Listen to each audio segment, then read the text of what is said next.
Welcome. Today we will be reading Lesson 242 in the workbook, and from the text, Chapter 20, Section 8, The Vision of Sinlessness, paragraphs 6 through 11. And now for Lesson 242.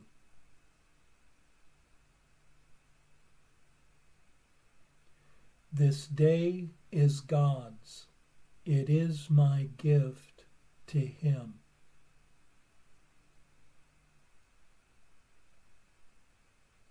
I will not lead my life alone today. I do not understand the world, and so to try to lead my life alone must be but foolishness. But there is one who knows all that is best for me, and He is glad to make no choices for me, but the ones that lead to God. I give this day to Him, for I would not delay my coming home. And it is He who knows the way to God.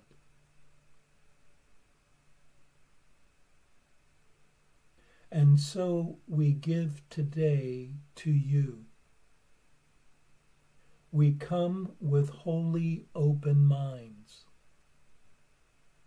We do not ask for anything that we may think we want. Give us what you would have received by us. You know all our desires and our wants, and you will give us everything we need in helping us to find the way to you.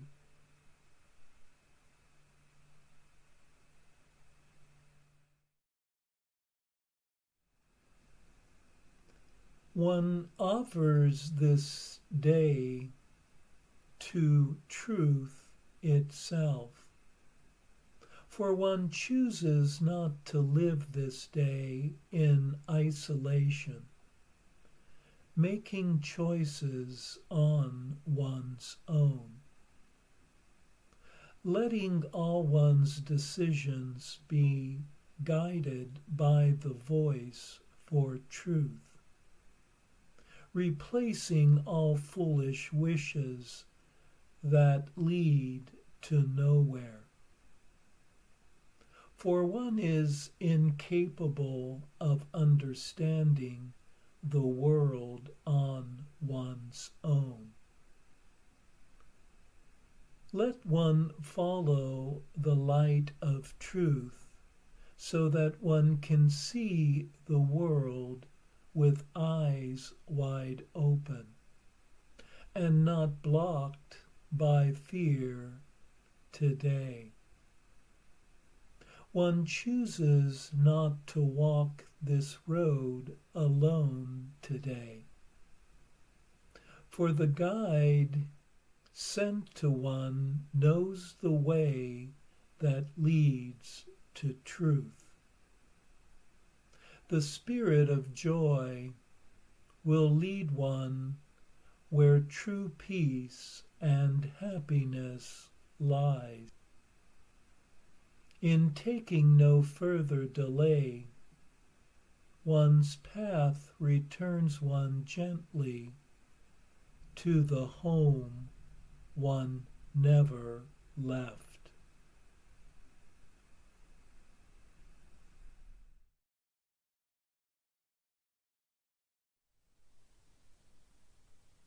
And now for our text reading for today, from Chapter 20, Section 8, The Vision of Sinlessness, paragraphs 6 through 11.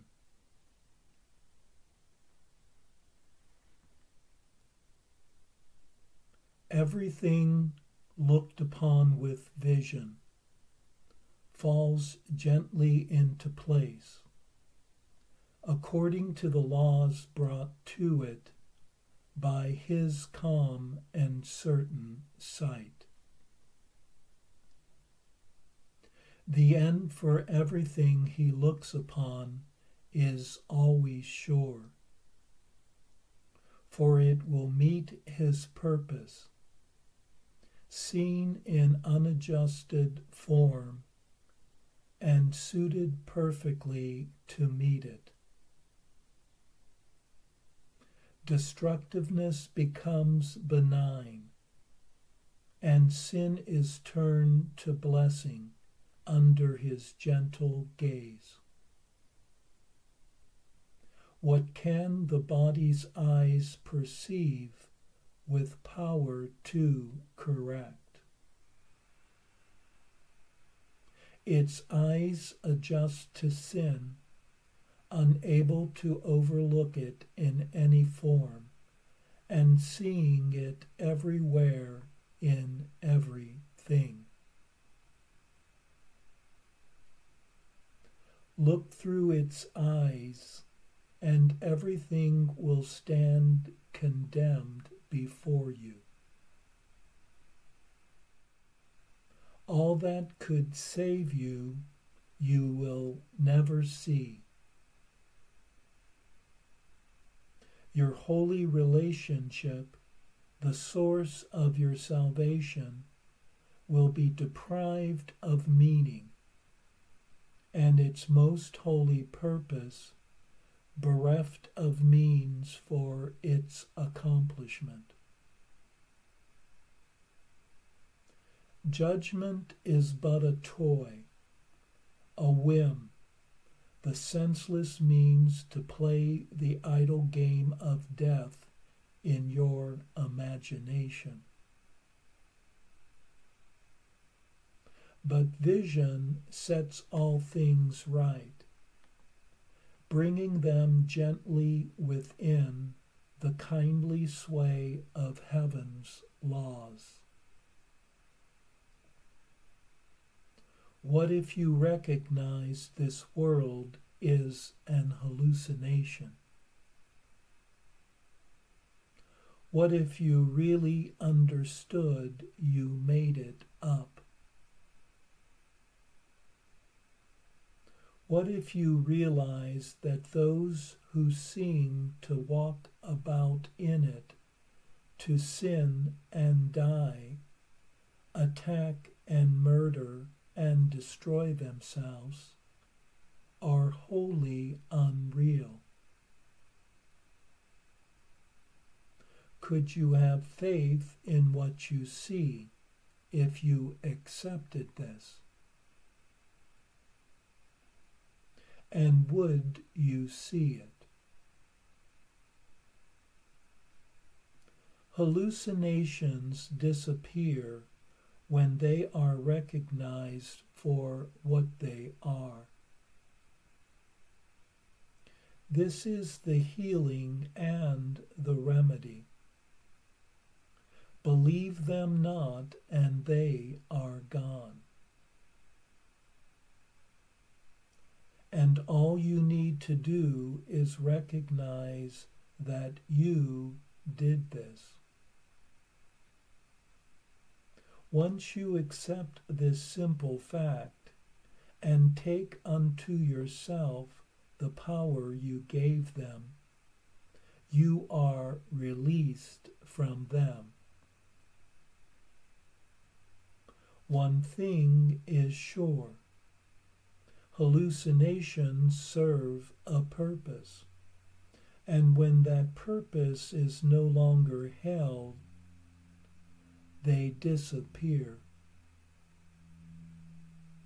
Therefore, the question never is whether you want them, but always do you want the purpose that they serve.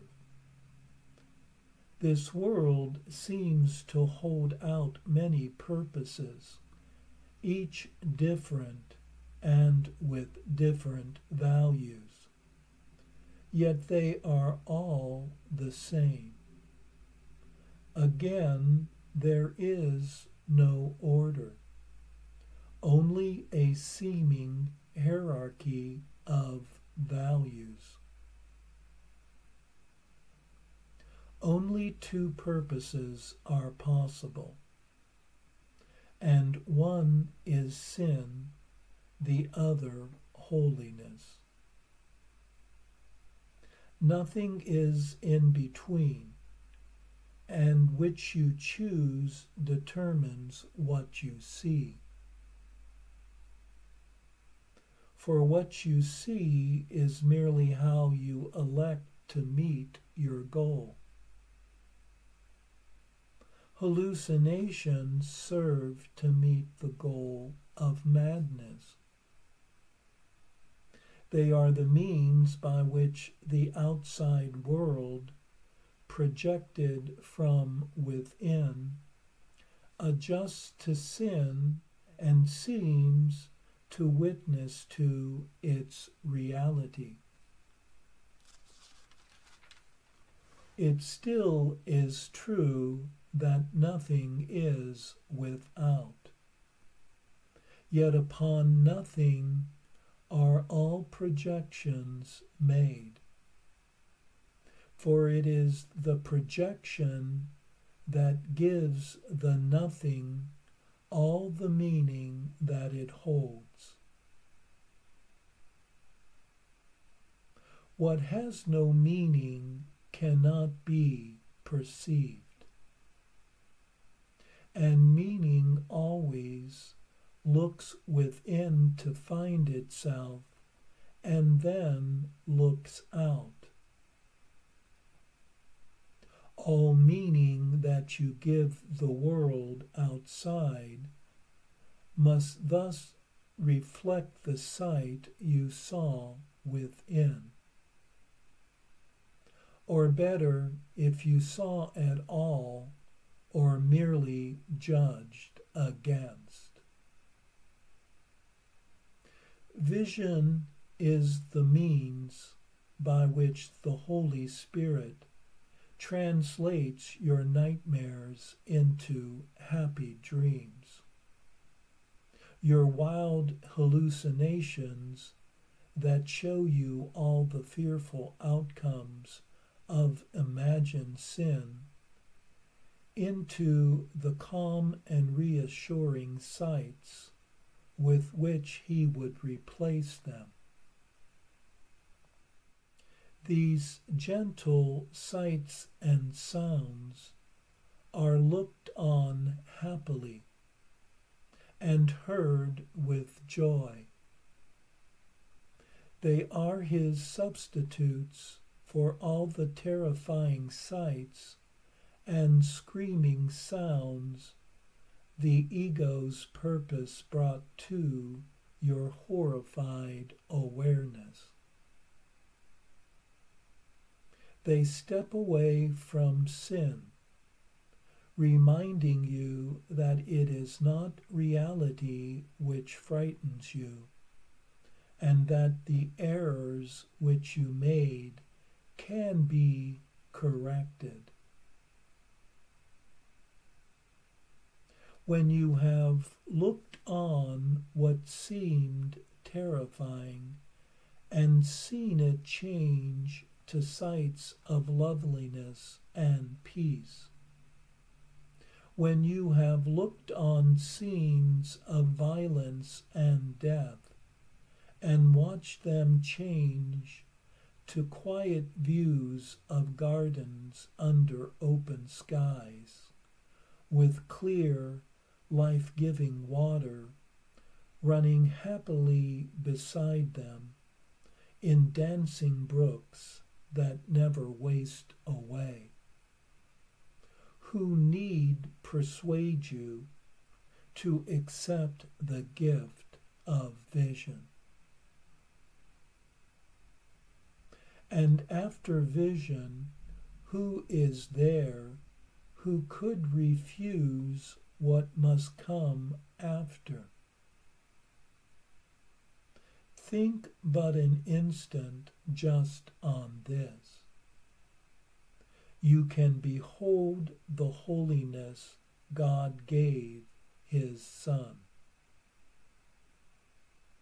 And never need you think that there is something else for you to see.